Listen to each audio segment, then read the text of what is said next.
Hello, hello, hello. Welcome, welcome. I am Call Me Nakomi, and welcome back to Call Me Nakomi World, your one-stop shop for entertainment and sports content. As always, I appreciate you for coming out here on YouTube, but don't forget that I have an audio version of this episode on Call Me Nakomi World podcast, which you can find on Spotify and Apple Podcasts. So, please remember, go and find the podcast, but also here, like, comment, subscribe, share me with your peoples, and rate me wherever you want to see more Call Me Nakomi World. But on to the episode today, guys. We are going over and covering the episode 3 of Three Body Problem Season 1.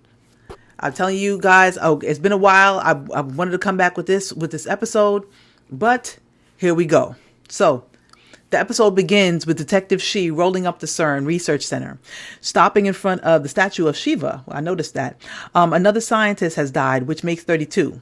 The Swiss policeman who is escorting him into the facility and into that person's apartment tips Detective Shi to go and check the safe. So he does, and what does he find? A shiny headset. Back at Jack's flat, the Oxford Five speaks about what's happening at CERN. It's not a good time to be a scientist, guys. Will asks Augie if her countdown has returned, and she says it hasn't, but she excuses herself to go to the loo. Obviously, she doesn't want to talk about it, so who knows what she did up there. Augie finds her way to Jack's bedroom sooner or later, and then she finds his shiny headset, and she decides to put it on. She enters Jack's VR environment and gets her head cut off for her trouble immediately. So she runs downstairs like WTF. And what's going on? And Jen and Jack come. Jen and Jack go up the hill.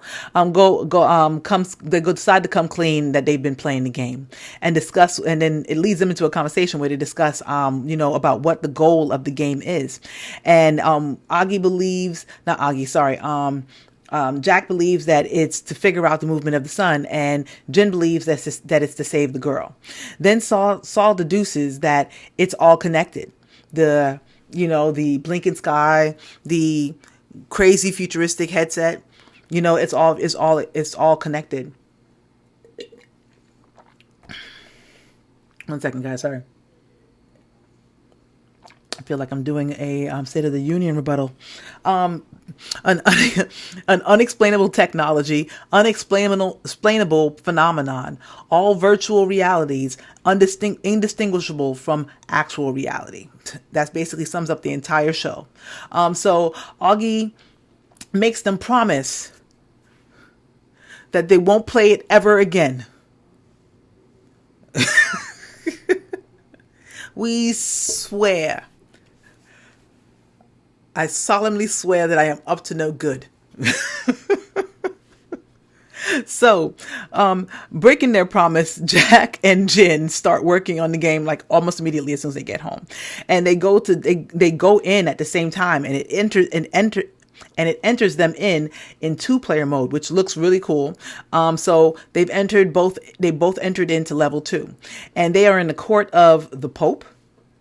2 other players, Aristotle and Galileo, of course, scientists are going to pick their heroes, they've submitted their proposals already to the Pope. But the Pope decides to let Jen, bring her proposal also. So she tells the Pope that this planet is part of a 3-body system. Stable problems happening when the planet has been caught by one of the stars' gravity, and chaotic when it's been bounced between all 3 of them like a video vixen back in the 90s. I'm just saying. The Pope decides though to have her burned immediately as a heretic, and when they are about to set her on fire, the cathedral itself catches on fire and it burns all the way to the ground, and all of a sudden they're on planet Mustafar. And the NPC woman confirms that they have figured out the basic structure of the star system and have advanced to level 4. Director White, that is Detective Shi's boss, inspects his new shiny headset. They speak about how their engineers have their engineering department at their organization. CIA, whatever, MI6, whatever it is, basically. It's not MI6, it's some other stuff. So their engineering department cannot get the headset to work, but found that the headset can collect a lot of biometric data. And White deduces that it is a recruitment tool going after their best and brightest, because he's heard from Detective Shi about all the goings on between Jin and Jack. He's been listening to it all pretty much. So, he is attached to them at the hip if they don't even know that he is. So Jen is straight up worn out when she unplugs from the Matrix, period.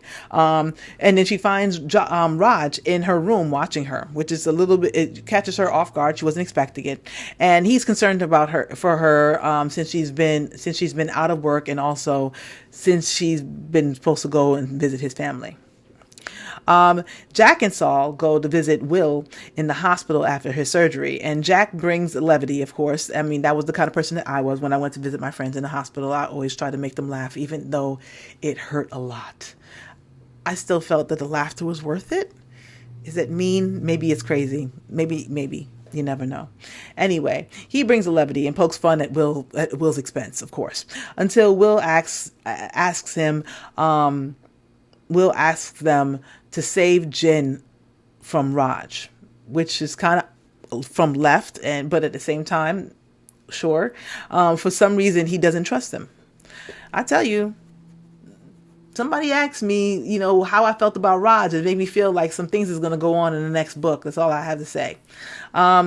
So later, Augie meets with Mr. Porlock, the guy behind her project, pretty much. He was the one that was there during the first time she tried out her machine. And he had some bad news for her. Plain and simple. They're not stopping the project, so it's not up to her. So they decided that they're not stopping the project. They're going to proceed. And also, furthermore, they can stop sponsoring her work visa. I'm like, damn, y'all playing dirty. That's you dirty bastages. That's some dirty stuff right there. But I feel it. You put all your money into this, and this could basically change the world. But anyway, so late night, Augie decides to come back to the lab and run a test. So she spins up the machine and starts it working, and then her counter reappears. 1 minute, 18 seconds. She immediately shuts that joint down, and it disappears again. So she's stuck. She calls Saul for support, and he offers to come over, but she realizes that he's actually with the woman at the time. So she says to forget about it. Sometimes two ships miss on the sea. You know what I'm saying? They pass each other on the sea. Jin shows up at Jack's house, eager to play a game again. So now Jin's showing up at Jack's house. I tell you, hey, sometimes the games could get addictive, man. They're in China this time, and they walk towards Kublai Khan's Xanadu.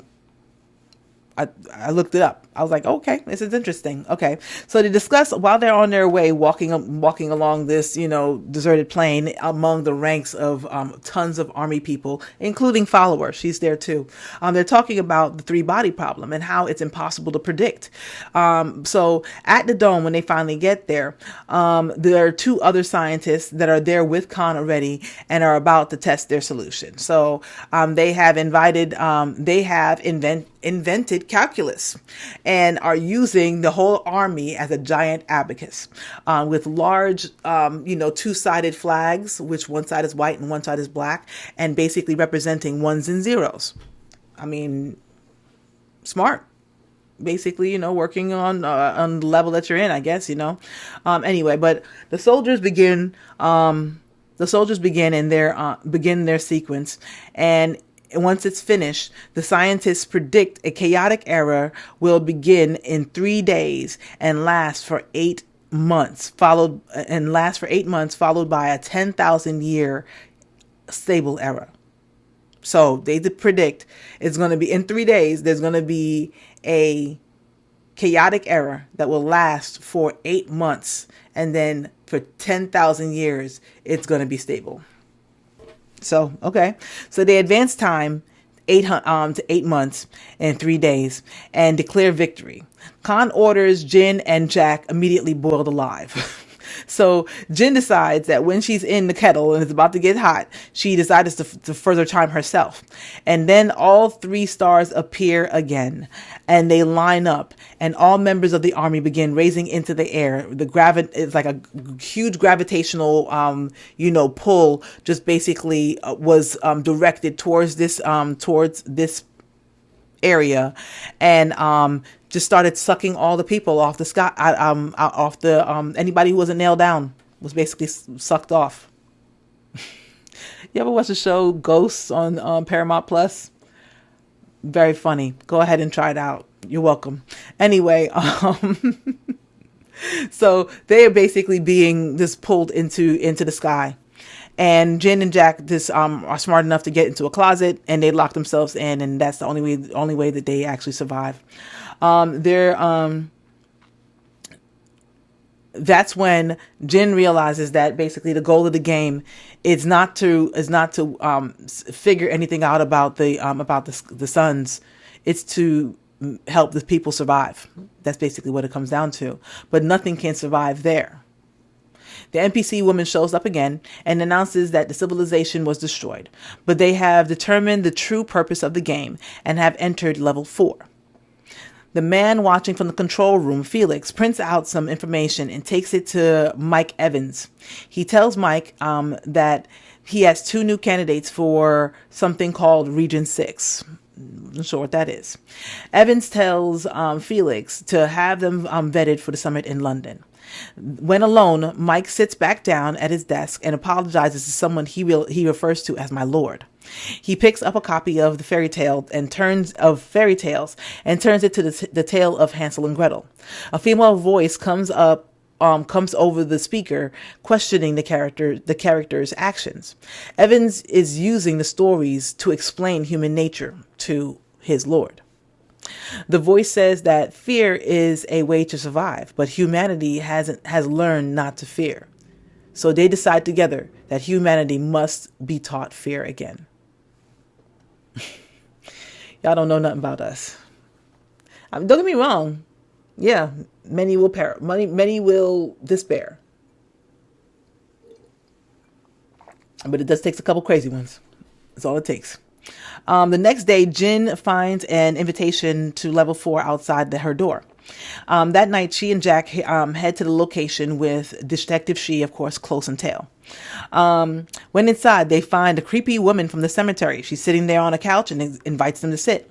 She congratulates them for making it this far and confirms that the main goal of the game was to save the people, all while confessing that they have been recording their biodata. She says the answer to all of their questions will be found in level 4 and prompts them to put on the headsets. In the game, they find themselves in a wasteland with Follower and the woman NPC. The woman confirms that there is no solution to the 3-body problem, as Follower forwards time to show multiple civilizations born and die under a tumultuous sky.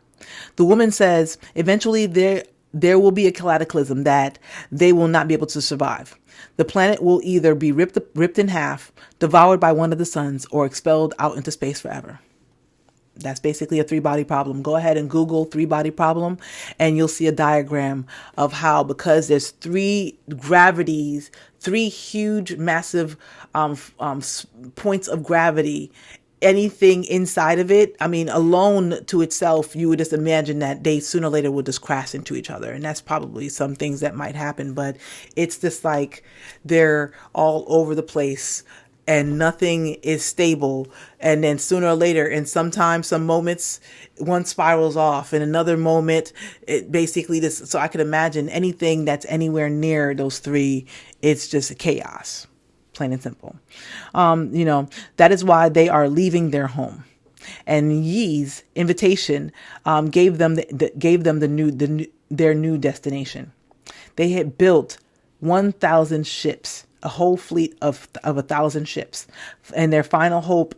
The final hope of civilization 9478, that's what they call themselves, or their homeworld is called, kind of like species 8472. My Star Trek friends out there. They are on their way pretty much. And most of them stayed behind, but if one survives, they all survive. That's their motto. Very selfless species. Kinda. But as you know, one said that, dude, I'm one of the only pacifists. Danger. But if one survives, they all survive. Jen and Jack take off the headsets, feeling overwhelmed. The woman back in reality calls the aliens the Santee, meaning three-body people in I believe a Chinese dialect. I believe. They are real and 4 light years away right now. They also created the technology to share their story. Jack believes that this is all a scam. He's just like, bullshit. And the woman tells him that he's free to go if he wants to. So he does, plain and simple. And then, but Jan, she decides to stay. So the woman gives her an invitation to a summit with the other champions and a welcome to the organization. Later, Jack returns home, but he is not alone. And that is not counting for Detective She, of course, who's outside. He tailed him home. I'm sure all 5 of them are not out of somebody's eyes at all. Jack tries to use his laptop, but there's no internet connection. He grabs his phone, no bars. He walks around looking for a signal. I hate having to do that. Absolutely. And then finds the creepy woman in his bedroom. He warns her that there are cameras everywhere in the room, but she is not afraid. You tape all of everything you do in that room. You tape, I'm sure, bro. Just so you can go back and watch it. I'm not mad at you. Do you ever saw that Sharon Stone movie? Anyway, I'll come back to that. Anyway, he warns her, right? But she's not afraid. She approaches him, and crashes him in. He crashes all the way back into one of his glass walls. And Detective She, with a clear view, sees nothing. There's nothing out of the ordinary up there. As she goes ahead and stabs Jack in the throat, and then walks right out. There's blood all over the place. Jack is pressed out against the glass, but for some reason, Detective She doesn't see it.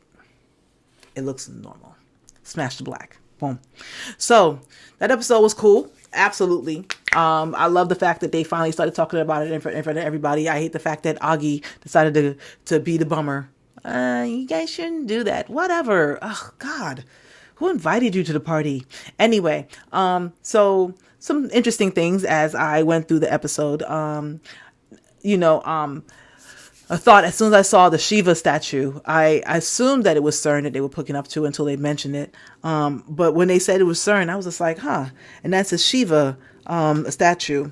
And there actually is a Shiva statue outside of the CERN Institute Research Center, whatever they call it. And it made me think of, and now I have become destroyer of worlds. That is very ominous words to say. As far as, of course, supposedly that was what Oppenheimer thought after he tested the first atom bomb at Trinity.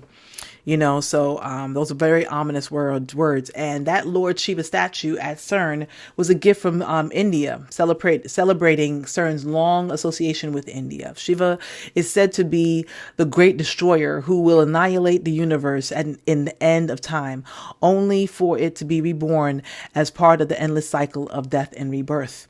That is their beliefs.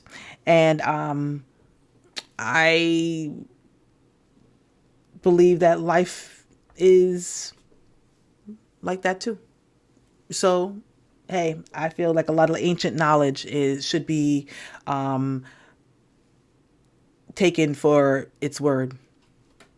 Some of it is bullshit, but a lot of that other stuff be true.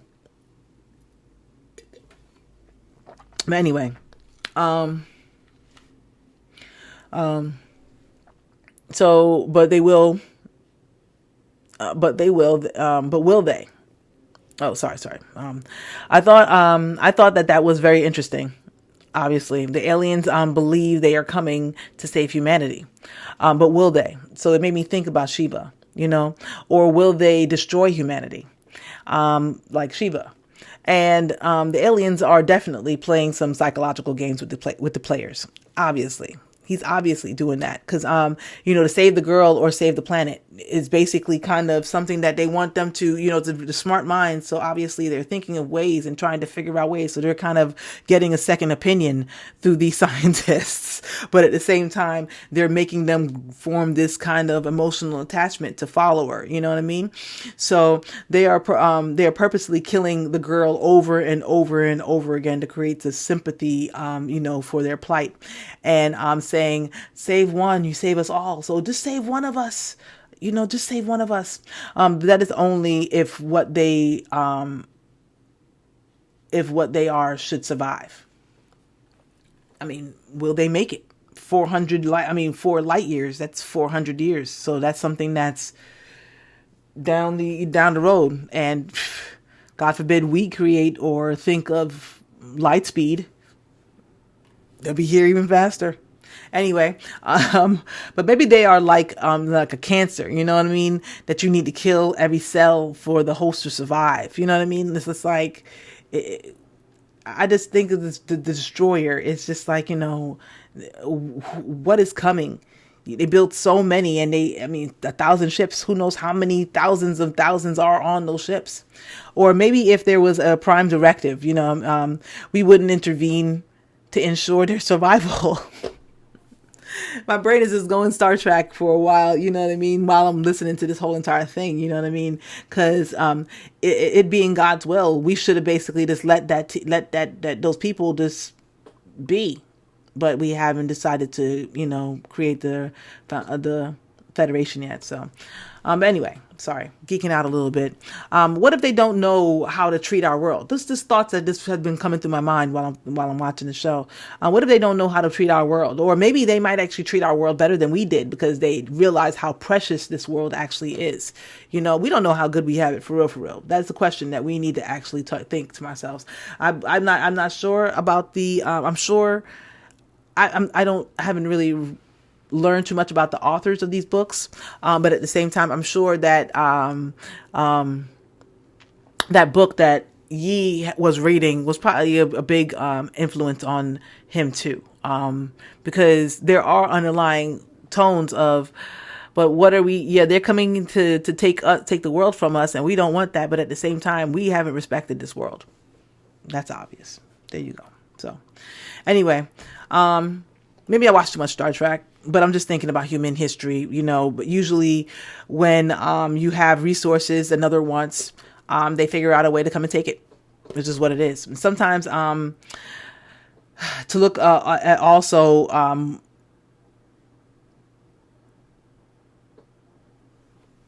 I think about the maternal instinct of Jin, and whether or not it's a maternal instinct that's making her, like kind of lean towards followers so much, but at the same time, maybe that's not it. It's maybe that's just basically the psychological, things that they're showing and doing to certain people or to all of them to see which ones connect to the child.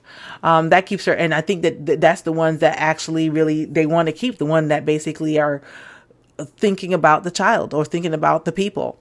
That keeps her mind on the child, and the lack of them in Jack. I wonder if it's kept, it's him just basically being single-minded,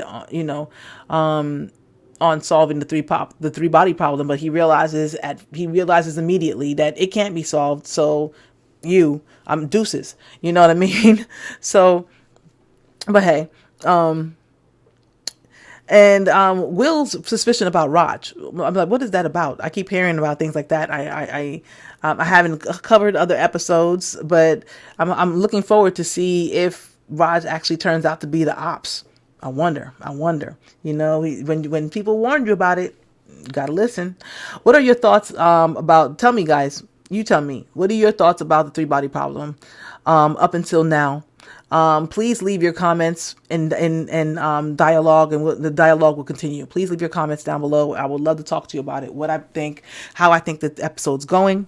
And I'm really enjoying the season. Obviously, I watched it already, but I am continuing to rewatch it so I could come out with some content to talk about the show with you, because I really, really love it, and I'm looking forward to the next season. Also, I'm looking forward to a lot of other shows that's coming out, and I will definitely be covering those new shows when they do come out, things that really, catch my eye. I think I'm going to do a review of the whole 5th season of Star Trek Discovery when it's all over. Do a whole season review, because I do love Star Trek. I pretty much watched at least 60% of not 60%, easily 75% of the whole entire the whole world of Star Trek. It's I just haven't gotten into Next Generation all the way through. I haven't gotten past season 4, because I just get pulled into other things and just decide to say, hey, I just want to rewatch Enterprise, or I just want to rewatch Voyager. That was my favorite too. But I have watched, most of the original series. I have watched most of Next Generation, and I'm almost finished with Deep Space Nine. And so, of course, I've watched Picard, and of course, I've watched, Discovery, and what's that called? The one with Captain Pike. It leaves me now. But anyway, besides that, more shows to come, guys. More shows to come. But thank you so much for stopping by. This is Call Me Nakomi World. Please find me on my podcast or right here on YouTube. Like, comment, subscribe. If you haven't done so already, please go ahead and do it. I'm going to wait a couple seconds, and you could do it while I'm done, until I'm done. So go ahead and drop a review on my podcast. It will definitely help you get seen a little bit more. And this is my reaction for episode 3 of season 1 of The 3-Body Problem on Netflix. Please join me again very soon for episode 4.